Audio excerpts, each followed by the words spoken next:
Hello guys, welcome to my second blog. তো তোমাদের কেমন লাগছে আমার রিম্পা ক্রিয়েশনের প্রত্যেকটা ব্লগ অবশ্যই জানিও। আর এটা কিন্তু হচ্ছে আমার সেকেন্ড ব্লগ, ঠিক আছে? তোমাদের সঙ্গে যেটা শেয়ার করবো বলে চলে আসছি সেটা হচ্ছে আজকে আমার সারাদিনটা ঠিক কেমন কাটবে ওটাই। আর আজকে কিন্তু আমার স্কুলও আছে, তো ওই জন্য কিন্তু সকাল সকাল কিন্তু অ্যালার্ম দিয়ে রেখেছিলাম। 3-4বার অ্যালার্মটাকে রিমাইন্ড করে কিন্তু আমি শেষমেশ উঠেছি। আর দেখতেই পাচ্ছ তোমরা যে আমার চুলের অবস্থাটা ঠিক কীরকম। তো যাই হোক, চলো তোমরা কিন্তু আমার ব্লগটা সারাদিনটা কি করছি না করছি অবশ্যই দেখতে থেকো, অবশ্যই তোমাদের ভালো লাগবে আশা করছি। আর তোমাদের যদি কোনো আমার যদি কোনো ভুল ত্রুটি থেকে থাকে তোমরা কিন্তু অবশ্যই সেটা আমাকে জানিয়ে যেও, যে ভাই তোমার এটা ভুল হচ্ছে বা বোন তোমার এটা ভুল হচ্ছে, তুমি জানিও, ঠিক আছে? আমরা তো চলো গাইস, এবার কিন্তু আমি প্রথমেই যেটা করি প্রত্যেকদিন সকালে উঠে যেগুলো করি আজকে কিন্তু সেগুলো একটু করবো না, একটু আলাদা ডিফারেন্ট হবে প্রত্যেক দিনের তুলনায়। তো চলো, আজকে কিন্তু আমি প্রথমে এসে ঘুম থেকে একটু চুল আঁচড়াচ্ছি, যেটা আমি প্রত্যেকটা ব্লগে করি না। কারণ আর রেগুলার প্রত্যেক দিন আমি চুল আঁচড়াই না, তার কারণও আছে। তার প্রথম কারণ হচ্ছে আমি না ঘুম থেকে উঠে প্রথমত আমার গোপালকে তুলি, তারপর হচ্ছে আমার চুল আঁচড়াই। কারণ আমি শুনেছি আমার বাড়িতে আমি শুনেছি আমার একজন গুরুমা আছে, সে বলেছেন যে আগে গোপালকে তুলে তারপর অন্য কাজ করতে। তো আমার আজকে যেহেতু একটু আলাদাই হয়ে গেছে, তো দেখতেই পাচ্ছ। যাই হোক, হেয়ার ফল হচ্ছে প্রচণ্ড প্রচণ্ড, চুল উঠছে। আমার বাড়িতে কিন্তু একটা কেশরত্ব গাছ আছে, সেই গাছে রস মাখলে নাকি চুলের গ্রোথ হয় খুব হেলদি, লম্বা, ঘন এবং চুল হয় খুব মজবুত এবং কালো হয়, ঠিক আছে? তো আমার কিন্তু সেটা মাখার সময় হয়নি, তোমাদেরকে একদিন আশা করছি শেয়ার করব। তো চলো আজকের দিনটা শুরু করা যাক। এরপরে কিন্তু আমি এখানে ব্রাশ নিয়ে বসে পড়েছি। আমি কিন্তু সব কাজ শেষে কিন্তু ব্রাশ করতে 9টা বেজে যায়। যাই হোক, আজকে একটু সকাল সকালই ব্লগটা স্টার্ট করেছি, যখন একটু ডিফারেন্ট কিছু রাখলাম আজকের দিনটাতে। আর একটা দিন না আমার কাছে একটা বয়স চলে যাওয়ার মতো অবস্থা। তো প্রত্যেকটা মানুষের প্রত্যেকটা দিন কিন্তু ভালোভাবে কাটানো খুব প্রয়োজন, খুব। কারণ নিজেকে যে ভালোবাসতে শেখেনি এবং নিজেকে যে বুঝতে শেখেনি তার হয়তো জীবনে সুখ বলে জিনিসটা থাকে না। তো চলো এসব বাদ দাও, আমার ব্রাশ করাও এখানে হয়ে গেছে। আমি কিন্তু এখানে মুখটা ধুয়েও চলে আসছি। মুখটা ধোয়ার পর কিন্তু একটু ফ্রেশ লাগছে আমাকে। আর আমি কিন্তু মুখ ধুয়ে আসার পর না দেখতেই পেলে মুখে জল লেগে আছে, তারপরে মুখটা মুছিনি নিশ্চয়ই। মুখটা মুছবো, আর আমি না গামছাতে কখনো মুখ মুছি না, কারণ গামছাটা না খুব সফট হয় না, তো একটু অসুবিধা হয় আমার মুখ মুছতে। তো আমি তাই সবাই মুছে আমাদের বাড়িতে, কিন্তু আমি গামছায় মুখ মুছি না, আমি নাইটিতে মুখ মুছি বা অন্য কিছুতে মুছি। কিন্তু আজকে কিন্তু আমি সব নাইটি বার করে দিয়েছি ধোবো বলে, ওই জন্য কিন্তু মায়ের শাড়িতে মুখ মুছলাম। আর মায়ের শাড়িতে মুখ মোছার কিন্তু একটা আলাদাই অনুভূতি, যেটা তোমরা হয়তো বুঝবে, জানি না। তো চলো, এরপরে কিন্তু আমি আমার বাবা গপুকে ঘুম থেকে তুলে দিই। কারণ সবার প্রথমে যেটা করি সেটা আজকে দুটো কাজের পর করলাম। তো যাই হোক, মা কিন্তু একটু বকলো আমাকে সকালবেলায়, যে কী হলো আগে গপুকে তুলতে হয়, তুই জানিস না, তুই কি ভুলে গেলি এই নিয়মগুলো? আমি বললাম না গো, একটু আলাদা ডিফারেন্ট যে কিছু স্টাইল একটু আলাদা করলাম আজকে দিনটা। মাকে কিন্তু ওটা বুঝিয়ে কিন্তু আমি গপুকে তুলে চলে আসছি। আর গপুর কিউট মশারিটা কিন্তু ভীষণ ভালো করে গুছিয়ে নিলাম। তোমাদের কিন্তু সকালে আমি মা সরস্বতী, মা লক্ষ্মী, বাবা গণেশ, সবার মা বাবা কৃষ্ণ সবার দর্শনও করিয়ে দিলাম। আচ্ছা, বাবার লোকনাথ বাবা কিন্তু ছিল, ঠিক আছে? যাই হোক, ঠাকুর যেন আমার পাপ না নেয়। তো যাই হোক, চলো এবার আমি ঝাঁট দিই। আজকে কিন্তু আমার সাথে উল্টো উল্টো কেসগুলো হচ্ছে। আমি রেগুলার ঝাঁট দিই ঝাড়ু দিয়ে, কিন্তু আমি না যখনই ভিডিও চালু করি না তখন আমার ঝাড়ুটা কোথাও উদাও হয়ে যায়, যাই না কেন ঝাড়ু খুঁজে পায় না। মাকে বললাম আমার ঝাড়ুটা দেখেছো? মা বললো এই তো আমি ঝাঁট দিলাম, কোথায় গেল? যাই হোক, মাকে বললাম ঠিক আছে তুমি চাটা বানাও, আমি তাহলে ঝাঁট দিয়ে দিচ্ছি। শেষমেশ কিন্তু আমি একটা ঝাঁটা দিয়ে ঝাঁট দিচ্ছি। এরপরে মা আমাকে বললো যে চাটা তুই এখন খাবি না একটু পরে খাবি? কারণ আমার মা তো পুজো দিতে দিতেই প্রায় 1-1.5 ঘন্টা লাগিয়ে দেয়। ওই জন্য আমাকে জিজ্ঞাসা করলাম, বললাম ঠিক আছে তুমি পুজোটা দাও না, আমি পরেই খাবো। কারণ সেদিন ছিল বৃহস্পতিবার, তো পুজো তো দিতেই হবে, তাই না? লক্ষ্মীবার অবশ্য, তো তোমাদেরও বাড়িতে কে কে লক্ষ্মীবার করো অবশ্যই জানিয়ে যেও। কিন্তু এখানে দেখতে পাচ্ছ আমার কিন্তু ঘর ঝাঁট দেওয়া পুরোপুরি হয়ে গেছে। এরপরে কিন্তু আমি চলে আসছি এখানে ঘর মোছার জন্য। এবার জানো ঘর মুছতে যেটা লাগে, একটা লাঠি, ঘর মোছার ডান্ডা লাগে, আর হচ্ছে একটা বালতি লাগে, ঠিক আছে? এটা আচ্ছা, এই লাঠিটাকে কি বলে গো অবশ্যই জানিয়ে যেও। হ্যাঁ, আমি কিন্তু লাঠিই বলি, ঠিক আছে? আমি ঠিক জানি না এটাকে কি বলে। তো লাল বালতি করে জল এনেছি, তারপর আমি কিন্তু ঘরটাকে মুছে নিচ্ছিলাম। আর ওদিকে কিন্তু আমার বোনকে বারবার তুলছিলাম যে বোন বোন ঘুম থেকে উঠে পড়, কারণ তোর পরীক্ষার সামনে। বলে না, কথাই তো আছে যে যার বিয়ে তার হুঁশ নেই আর পাড়াপড়শির ঘুম নেই। আমারও কিন্তু সেই অবস্থা হয়েছে বন্ধুরা।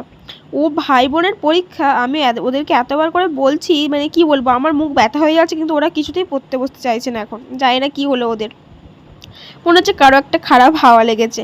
তো যাই হোক বোনকে কিন্তু অনেকবার চেঁচামেচি করলাম বোনের ওপরে সকালবেলা, ওরও হয়তো এই চেঁচামেচি শুনে ওরও দিনটা খারাপ গেল জানি না, যাই হোক। তো বোনকে বারবার বললাম যে বোন উঠে পড়। আর জানো তো বন্ধুরা, তোমাদের সঙ্গে একটা কথা শেয়ার করি, যেটা হচ্ছে আমি বুঝতে পারছি না আমার ঘরে না এত ধুলো কোথা থেকে আসে। বাঁশ গাছ আছে বলে কি ধুলো আসে? তোমরা একটু অবশ্যই যদি জেনে থাকো অবশ্যই কমেন্ট সেকশনে করো, হ্যাঁ।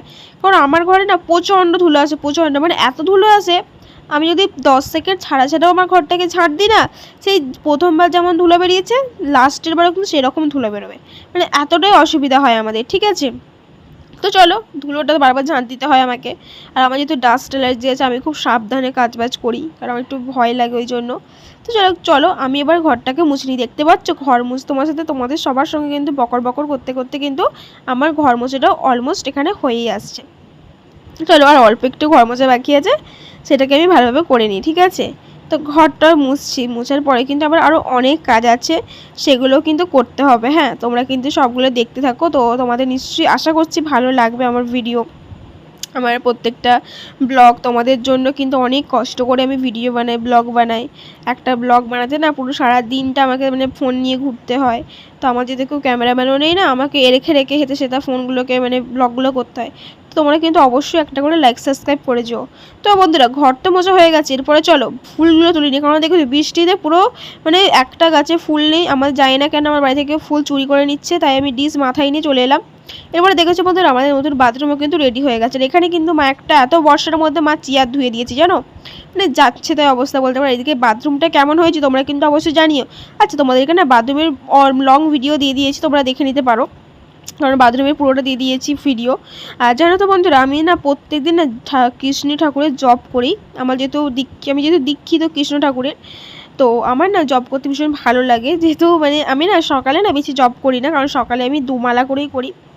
আর অন্য সময় মানে ধরো রাত্রিরে তখন একটু বেশি করে ফেলি, কারণ সকালে না অনেক কাজের চাপ থাকে। আর কাজের যতই চাপ থাকে ভগবান কিন্তু মানে ভগবানকে ডাকাটা কিন্তু মেন। সারাদিন কাজ করছি ভগবানকে ডাকবো না এরকমটা করলে হবে না, ঠিক আছে। তোমরা অবশ্যই সবাই ভগবানকে ডাকবে। আর তোমরা কে কিসে দীক্ষিত সেটাও আমাকে কিন্তু অবশ্যই কমেন্ট করে জানিও। আর চলো আমি কিন্তু এখানে জব করতেও শুরু করেছি। তো প্রথমে এটা বলতে হয় শ্রীকৃষ্ণ চৈতন্য প্রভু নিত্যানন্দ শ্রী অদ্বৈত গদাধর শ্রীবাসাদি গৌর ভক্তবৃন্দ, ওটা বলার পরে কিন্তু যেভাবে জব করতে হয়। আর জানো তো আমার সাক্ষী মালাও না কেনা হয়নি, তো একটা সাক্ষী মালাও কিনে নিতে হবে। আমি দেখছি কিছুদিন পর না মায়াপুরে যাব, কিছুদিন পর বলতে 4-5 মাস পর যখন মায়াপুরে যাব না, তখন একটা সাক্ষী মেলাও আমি কিনে নেব, ঠিক আছে। তো এটা যেন কিনিয়ে কেউ আবার খারাপ কমেন্ট করো না, ঠিক আছে। আমি কিন্তু হয়তো অনেকেই বলবে যে ভিডিও করতে এসে আবার লাইভে ভিডিও বানাচ্ছে এসবের। তো দেখছো বন্ধুরা আমার কিন্তু প্রচণ্ড হ্যাঁচও হচ্ছে, কারণ একটু ঠান্ডা লেগেছে। আমি তো বললাম ডাস্ট অ্যালার্জি আছে আমাদের, যেহেতু আজকে মার্বেলের কাজ হবে, তো মিস্ত্রি এসেছে ওই জন্য একটু মানে ধুলো উঠছে না, আমার একটু প্রচণ্ড কষ্ট হচ্ছে শ্বাসকষ্টের। তো চলো আগে কিন্তু এক মালায় তাড়াতাড়ি জব করে ফেললাম, কারণ আমি ঘরে ঢুকে যাবো, কারণ বাইরে আমার প্রচণ্ড কষ্ট হচ্ছে এই। তো চলো জব টপ করার পর কিন্তু অনেকক্ষণ পর কিন্তু ঘর থেকে বেরোলাম। ঘর থেকে বেরোবার সেইটার ভিডিও করা হলো না, কারণ একটু আমি পড়াশোনা করছিলাম ঘরের ভেতরে, তাই ভিডিও করলাম না। আর যখন পড়াশোনা করি না তখন যদি ভিডিও বানাই না আমার মা প্রচণ্ড বকাবকি করে যে পড়াশোনার জায়গাতে রাখবি, খুব রাগারাগি করে, তাই কিন্তু আমি ভিডিও বানাই না। তো অনেকেই ভিডিও বানাই কিন্তু আমি ভিডিও বানাতে পারি না, কারণ আমার মা বকাবকি করে ওই জন্য। আর মায়ের কথা আমি প্রত্যেকটা শোনার চেষ্টা করি, তাই এটাও শুনলাম। তো চলো যাই হোক এদিকে কিন্তু দেখি কলে জলও চলে আসছে, ঠিক আছে। আর জানো তো বন্ধুরা আমাদের এই প্রাইমের জলটা যে দেয় না, মানে অনেকটা খামখেয়ালি বলতে পারো। মানে কোন দিন দেখছি সকাল 6টায় দিচ্ছে, কোন দিন 10টার পর দেয়, কোন দিন 9টার পর দেয়, মানে এরকম মানে খামখেয়ালি বলতে পারো। তো যাই হোক আজকে কিন্তু একটু সকাল তাড়াতাড়ি জল দিয়ে দিয়েছে, তখন প্রায় 8:30 মতো বাজে, তো জলটা পেয়ে গেছি, তো ভালোই হলো একদিক দিয়ে। তো চলো এবার আমি ভালো করে জলগুলো ভরে নিই। তো তোমরা দেখতেই পাচ্ছ আমি কতগুলো বোতল নিয়ে গেছি কলে। তো চলো সব বোতলগুলো কিন্তু আমি ফাটাফাট করে ছিপিগুলো খুলে মানে জলের মুখগুলো খুলে বোতলের মুখগুলো খুলে কিন্তু আমি জলগুলো ভরে নিচ্ছিলাম। এরই মধ্যে কিন্তু মা আমাকে বললো যে মা না একটু তরকারি বসাবি, কারণ তোরা তুই স্কুলে যাবি। তো বন্ধুরা আমি কিন্তু বাড়ির সমস্ত কাজবাজ করতে পারি, আর আমার মাও যেহেতু অনেক কাজকর্মের মধ্যে থাকে তো আমাকে করতে হয় এগুলো। আর আমি খুব ভালোবাসি জানো তো রান্না বান্না করতে। এটা হয়তো যারা আমার প্রত্যেক দিনকার মানে রেগুলার ব্লগ দেখে, যেগুলো রেগুলার সাবস্ক্রাইবার, তারা তো জেনেই গেছে যে আমি রান্না করতে কতটা ভালোবাসি। তো যারা জানো না তারাও কিন্তু জেনে নিলে আজকে। হ্যাঁ আমি কিন্তু রান্না করতে ভীষণ ভালোবাসি, মানে এতটাই ভালোবাসি যে হয়তো ধারণার বাইরে বলতে পারো। তো যাই হোক চলো এবার আমি কিন্তু ভালো করে বোতলগুলোকে ধুয়ে জলটা ভরে নিলাম। মানে সকালে উঠলে না মানে মনে হয় যে কোনটার পর কোন কাজটা করব, আজকে কি এটা প্রথমে শুরু করব না কালকে ওটা শুরু করব, মানে এরকম একটা সিচুয়েশন হয়ে যায়। তো যাই হোক, এরকমভাবে কিন্তু মানে প্রত্যেকটা দিনটা আমার চলে যায়, নানা কাজকর্ম, ভগবানের নাম ডাক, নানা রকম করতে করতে সারা দিনটা কেটে যায়। তো তার মধ্যে আজকে আমার স্কুলে একটু মানে আমাকে এমার্জেন্সি ডাক পড়েছে। তার কারণ হচ্ছে আমাদের কী বলতো, ট্যাবের যে টাকাটা না ওটা আমাদের মানে একটু যেগুলো একটা ফর্ম ফিল আপ হয়ে গেছে। এখন যেহেতু মানে আমাদের পরীক্ষা যেহেতু আর 1 মাস বাকি, কারণ আমার 8ই সেপ্টেম্বর থেকে আমার যেহেতু পরীক্ষা, তো আর 1 মাস বাকি। যেহেতু সায়েন্স নিয়ে পড়ি, আমার তো পড়ার ভীষণ চাপ, তাই আর স্কুলে যাইনি 1 মাস। তো যাইনি, আমি জানতামও না। আমার একটা বান্ধবী আমাকে জানালো, জানিস রিম্পা, সে আমার স্কুলে পড়ে, আমার ক্লাসে সেও সায়েন্স নিয়ে পড়ছে, পিওর সায়েন্স, আমিও পিওর সায়েন্স নিয়ে পড়ছি। তো আমাকে বললো যে জানিস রিম্পা, এই ব্যাপার, স্কুলে যেতেই হবে, আবার চেকলিস্টে সাইন হবে। তো যাই হোক বন্ধুরা, আজকে তো যখন আমাকে শুনেছি তখন তো আমাকে যেতেই হবে, তাই না? তো চলো, তারপরে কিন্তু আমি একটা নাইটি পরে বাথরুমে গেছিলাম। সেই নাইটিটাও কিন্তু পরিষ্কার করে ধুয়ে দিচ্ছি আমি, কারণ বোতলগুলো তো রেখে এলাম, আর বোতলগুলো না এত ভারী হয়ে গেছিলো ব্যাগটা যে তোমাদেরকে বলার মতো না। তো চলো এবার আমি যাই, গিয়ে নাইটিটা পরিষ্কার করে ধুয়ে নিই। তার জন্য কিন্তু কলটাকে চালিয়ে দিয়েছি, আর কলে না প্রচণ্ড আস্তে আস্তে জল পড়ছিলো। জানি না কেন এরকমটা হয়, মানে আমাদের এখানে না কলে ভালো জল আসে না, মানে খুব অল্প, মানে কী বলবো তোমাদের, খুব অল্প অল্প মানে সরু হয়ে জলটা পড়ে না, ওরকম ঠিক জলটা পড়ছে, ঠিক আছে। তো চলো, তার মধ্যে কিন্তু আমার জলটা ভর্তি হয়ে গেছিলো অল্প একটু। তো চলো ওটা দিয়ে ধুয়ে নিই, কারণ আজকে না হাতে বেশি সময় নেই যে কলতলায় দাঁড়িয়ে থেকে একটু কারোর সাথে কথা বলবো বা করবো, ওরকম সময় আজকে ছিল না আমার কাছে হাতে। খুব তাড়াহুড়োর মধ্যে আজকে দিনটা শুরু করেছিলাম সকাল থেকে, এখনও পর্যন্ত তাই চলছে। আর আমি যখন ভয়েস ওভার দিচ্ছি না, মানে জাস্ট দেখে ভাবছি যে সত্যিই তো আমি বাড়িতে কত কিছু করি বলো তো। এটা যদি আমি না, আমার একটা অভ্যাস আছে, সেটা হচ্ছে ডায়েরি লেখা। এটা আমার ছোটোবেলার অভ্যাস বলতে পারো। আর যখন 3-4-এ পড়ি তখন প্রচুর লিখতাম, কিন্তু তখন তো আমার কাছে ডায়েরি থাকতো না, তখন খাতায় লিখতাম। কিন্তু এখন আমার কাছে ডায়েরি আছে, তাই আমি ডায়েরিতে লিখি, ঠিক আছে। তো বন্ধুরা চলো, জামাটা ধুয়ে ছাদের রোদে দিয়ে চলে এলাম, কিন্তু রোদ কিন্তু করেনি, প্রচণ্ড মেঘলা, তাও কিন্তু জলে দিয়ে এলাম, ছাদে দিয়ে এলাম। এরপরে কিন্তু তোমাদেরকে দেখতেই পেলে যে মশাই আমার বিছানার অবস্থাটাই কি। তো চলো বিছানাটাকে গুছিয়ে নিই, কারণ কী বলতো, মা লক্ষ্মী কিন্তু খুব রাগারাগি করে, আমি শুনেছি এটা। ঘুম থেকে ওঠেই কিন্তু আগে বিছানা তোলা দরকার, বাসি বিছানা কিন্তু সংসারের পক্ষে খুব অমঙ্গল, মানে বাসি বিছানা ঘুম থেকে ওঠার পরে তুলে নেওয়া দরকার। তো যাই হোক, আমার তো দেরি হয়ে গেলো। যাই হোক, আমার মা কিন্তু খুব রাগ, আমার মা তো মানে ভীষণ ধার্মিক একটা মানুষ বলতে পারো, ভীষণ মানে এগুলোতে মানে বিষয়গুলো ভয় পায়। আমি বললাম কিছু হবে না, আমি এই তো তুলে দিচ্ছি। তো মা খুব গজগজ করছিল, মা বলছিল ঠিক আছে তোকে তুলতে হবে না, আমি তুলে দিচ্ছি। বললাম না গো, আরে আমি তুলে দিচ্ছি। তো বন্ধুরা, মায়ের সাথে কিন্তু এসব হতে হতে কিন্তু বিছানাটাও গুছিয়ে ফেললাম।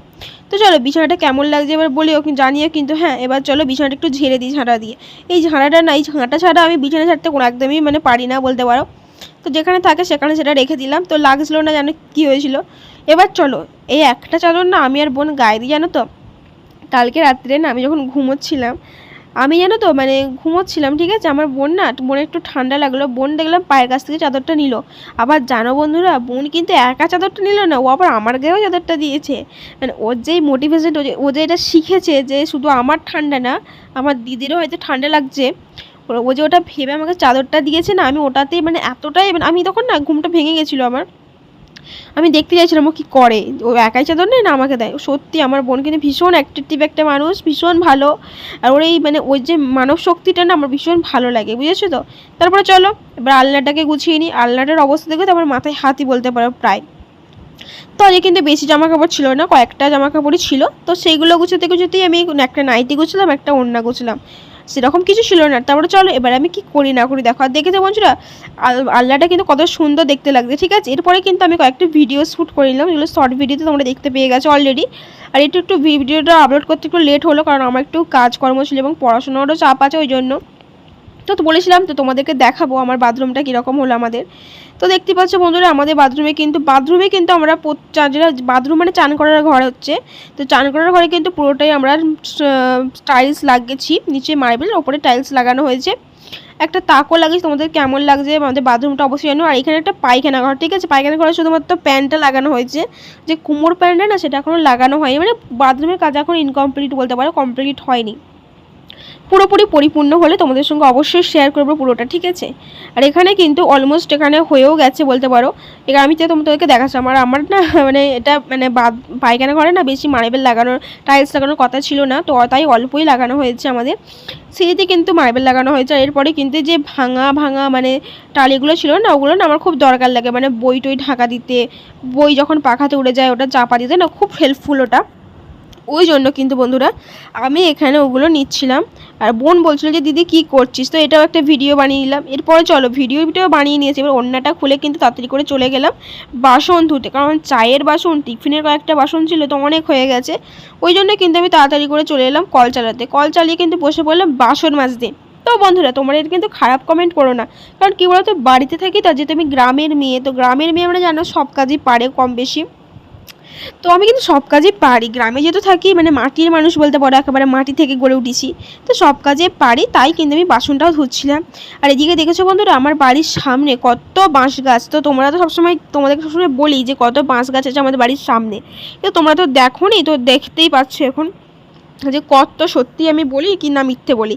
তো প্রচণ্ড বাঁশ গাছ। তো বন্ধুরা এটা সব ছাড়ো, আমার বাথরুমটা তোমাদের কেমন লাগলো অবশ্যই কিন্তু জানিও। অনেক কষ্ট সৃষ্ট করার পর কিন্তু শেষমেশ আমাদের বাথরুমটাকে দাঁড় করিয়েছি।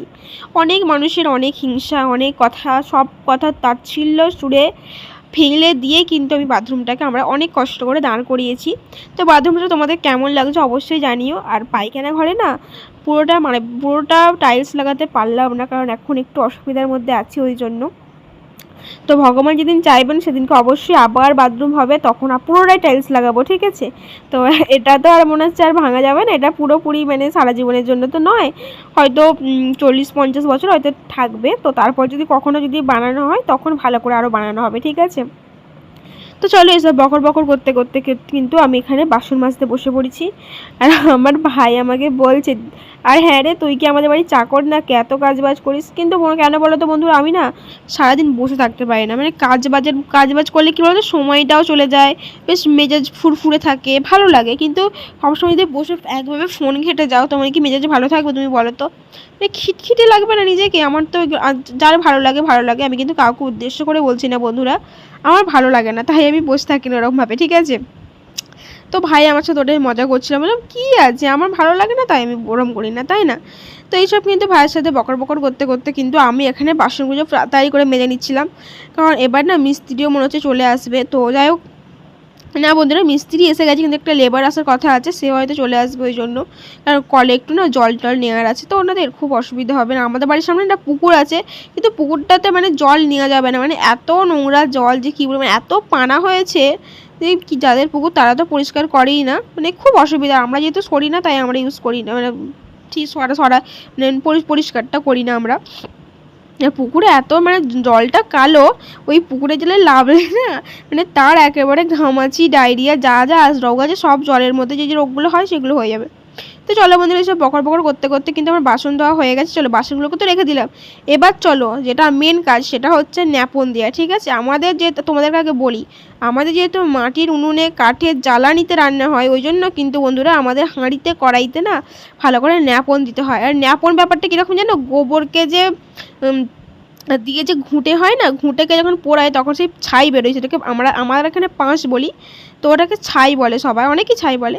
তো ওটাকে কিন্তু অল্প করে জল দিয়ে কাদা দিয়ে মেখে কিন্তু এভাবে দিতে হয়, ঠিক আছে। এটাকে কিন্তু ন্যাপন বলা হয়।